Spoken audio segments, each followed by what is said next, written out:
삼국지 역사의 시대적인 배경인 후한이 건국되었습니다. 건국자인 광무제 유수와 관련되는 지명들의 비밀을 우선 밝혀봅시다. 광무제 유수, 위키백과의 내용을 인용하고 아리아네스가 설명하는 것으로 진행하겠습니다. 출생의 비밀, 광무제 유수의 선조인 장사 정왕이란 장사의 땅을 봉지로 받은 제후입니다. 장사 정왕의 봉지 장사무롱, 영릉 계양의 지명을 살펴봅시다. 선조가 있었던 이곳에서 장사 정왕의 후손 광무제 유수가 등장하는 것입니다. 장사, 전라도 모장현의 군명이 장사입니다.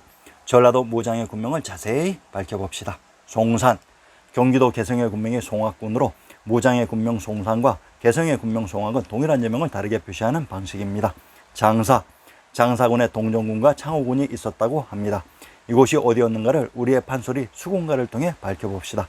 동정군이란 동정호가 있었던 곳이며 창호군은 순임금이 하느라 우임금에 의해 죽은 곳입니다. 고고천변이라는 판소리 단가가 있는데 이 단가는 수군가의 자라가 토끼를 찾으러 동정으로 불쑥 솟아 올라오는 장면으로 한번 인용합니다. 경포 강릉의 동정호에는 창호산과 황릉묘의 주인공 순임금과 그 부인 아황과 여영의 발자취가 동정호의 남쪽 소산강에 있다고 합니다. 그 동정호의 북쪽에는 악양루가 있었고 저 멀리 까마득히 하늘밖에 무산 12봉이 하늘과 함께 높이 떠 있다.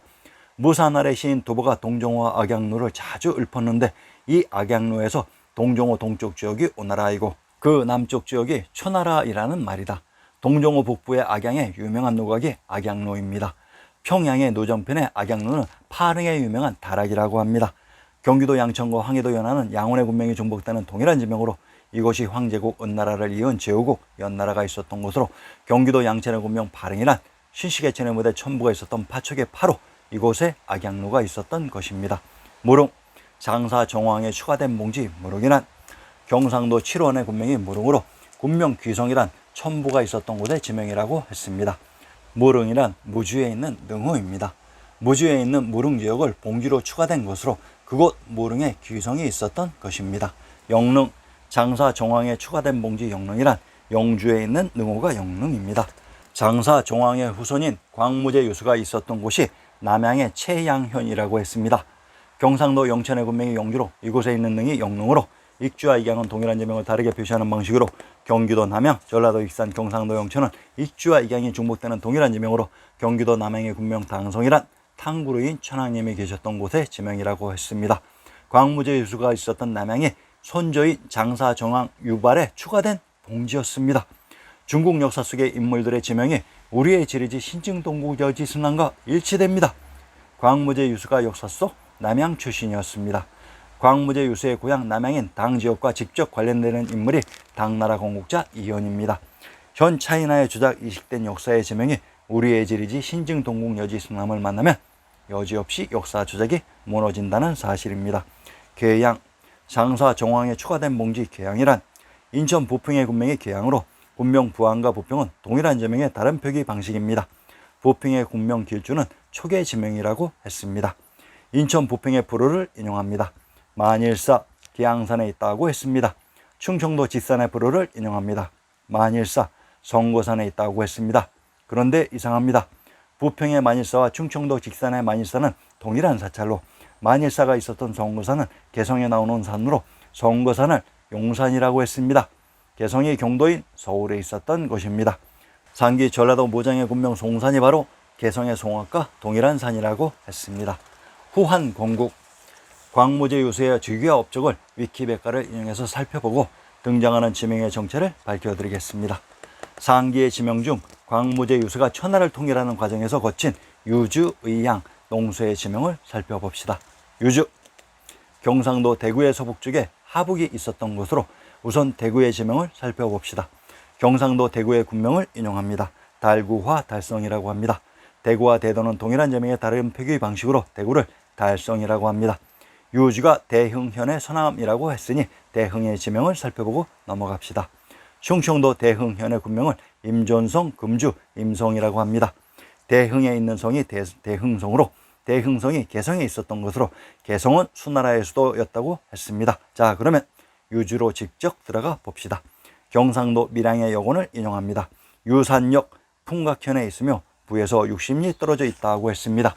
경상도 밀양의 속현을 인용합니다. 풍각현, 부에서 서북쪽으로 50리에 있다. 본래 상하촌현인데 고려 때 지금의 이름으로 고쳤다고 했습니다. 속현이란 아주 가까운 곳으로 밀양의 지명을 살펴봅시다. 밀양에 있는 성이 평안도 안주의 군명 밀성으로, 평안도 안주와 충청도 천안은 영주의 군명이 중복되는 동일한 지명으로 이곳이 환주인 박주였던 곳으로, 안주에 있는 성이 안시성으로 천황님이 계셨던 천황사가 있었다고 했습니다. 경상도 대구의 역참을 인용합니다. 유산역 풍각 고현에 있다고 했습니다. 유산에 있는 지명이 유주로 고현에 있다고 했습니다. 고현, 고양, 고주는 동일한 지명을 다르게 표시하는 방식으로 고양은 천부와 천황님이 계셨던 곳의 지명이라고 했습니다. 신시계천의 무대 천부가 있었던 곳이 유주였던 것입니다. 의양, 의양, 의주는 동일한 지명을 다르게 표시하는 방식입니다. 함경도 덕원의 군명이 의주로 함경도 덕원의 군명을 분석해 봅시다. 덕주, 덕주와 덕원은 동일한 지명을 다르게 표시하는 방식으로 요란, 신시계천의 무대 천부가 있었던 곳의 지명이라고 했습니다.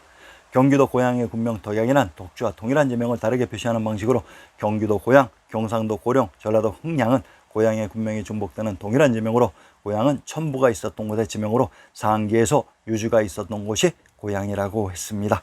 동목, 동모란 대진국 발해가 처음 건국된 곳으로 신증 동국 여지 있으려면 신시계천의 무대 경도인 서울에 대진국 발해가 건국된 동모가 있었다고 했습니다. 의춘, 양산, 의령, 덕원은 의춘의 군명이 중복되는 동일한 지명입니다. 의춘은 진시 황제의 아방궁이 있었던 곳의 지명이라고 했습니다. 춘성, 춘주에 있는 하천이 춘천이고 성이 춘성입니다. 강원도 춘천의 군명 안양은 또한 평안도 안주와 동일한 지명을 다르게 표시하는 방식으로 상기에서 유주가 있었던 곳이라고 했습니다. 농서, 농서는 또한 당고조 이온의 고향입니다. 황해도 서흥의 군명이 농서로 소주 서산에 있는 성이 황해도 서흥의 군명 서성입니다. 충청도 서산의 군명이 소주로 충청도 서산의 군명 부성은 부평에 있는 성입니다. 부평, 함경도, 길성, 명천, 경상도 안동의 군명 길주는 촉의 지명이라고 했습니다. 광무제 유수가 촉 땅에 공선수를 무찌르고 중국을 통일했다고 하는데 이러한 지리적인 사실을 우리의 지리지 신증동국 여지 있음남이 입증하고 있는 것입니다. 후한의 수도 낙양, 후한의 수도 낙양이 우리의 지명 어느 곳이었는지 다시 밝혀드립니다. 뒤편의 수도 낙양에 대한 소중한 정보들이 공개될 것입니다. 신증동국 여지 승남 경상도 상주의 군명을 인용합니다. 상주, 상락, 사랑벌, 사벌, 상산이라고 합니다. 상산이란 이곳이 제후국 상나라의 설이 도읍한 곳이라는 의미로 역사 속에 경상도 상주에 상나라가 있었던 곳입니다. 이곳 상주가 고려의 수도인 개성의 송악이라고 했습니다. 경상도 상주의 여건을 인용합니다. 역사 속 상주에 낙양이 위치되어 있었습니다. 경상도 문경의 여건을 인용합니다. 낙원, 낙평과 낙양은 동일한 지명을 다르게 표시하는 방식으로 낙양이 문경의 여건에 포함되었다고 합니다. 그러면 문경과 낙양이 가까이 위치되어 있었던 것입니다. 경상도 문경의 형성을 인용합니다. 이곳 문경이 한양에서 촉으로 넘어가는 관문이었던 것으로 촉에 낙양이 있었습니다. 강원도 양양의 산천주를 인용합니다. 오봉산, 부동쪽 시보리에 있으며 낙산이라고 한다고 했습니다. 양양의 동쪽 시보리에 낙산이 있었던 낙양이 있었던 것입니다. 강원도 양양의 지명을 살펴봅시다. 상기는 양양, 청하, 익주, 익현의 군명이 중복되는 동일한 지역으로 청하란 청주에 있는 하천이며 조양이란 조선과 동일한 의미라고 했습니다. 이곳에 가까운 곳에 낙산과 낙양이 위치되어 있었습니다. 평안도 개천의 군명 조양을 용송이라고도 합니다.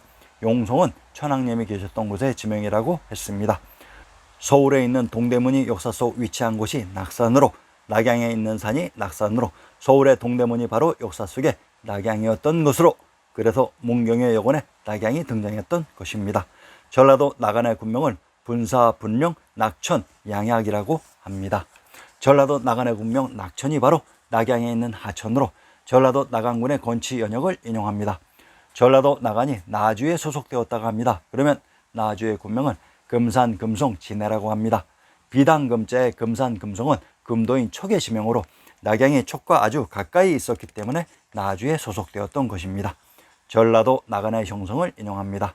나간에 등장하는 금오산이 바로 경주의 군명 금오이며 금오산은 능성현에 보인다고 했습니다. 향산 유랑가와 금강산 왕경록을 인용합니다. 묘향산을 금강산이라고 합니다. 신시계천의 무대 오로봉 중에 하나의 봉우리가 향로봉인 묘향산 금강산으로 이곳 오로봉 근처에 낙양이 있었습니다. 강원도 강릉의 산천에 등장하는 5대 산이 바로 오로봉이었습니다. 이곳에 경도인 서울의 동대문이 있었습니다. 다음 회에서는 흉노의 정체를 밝혀드리겠습니다.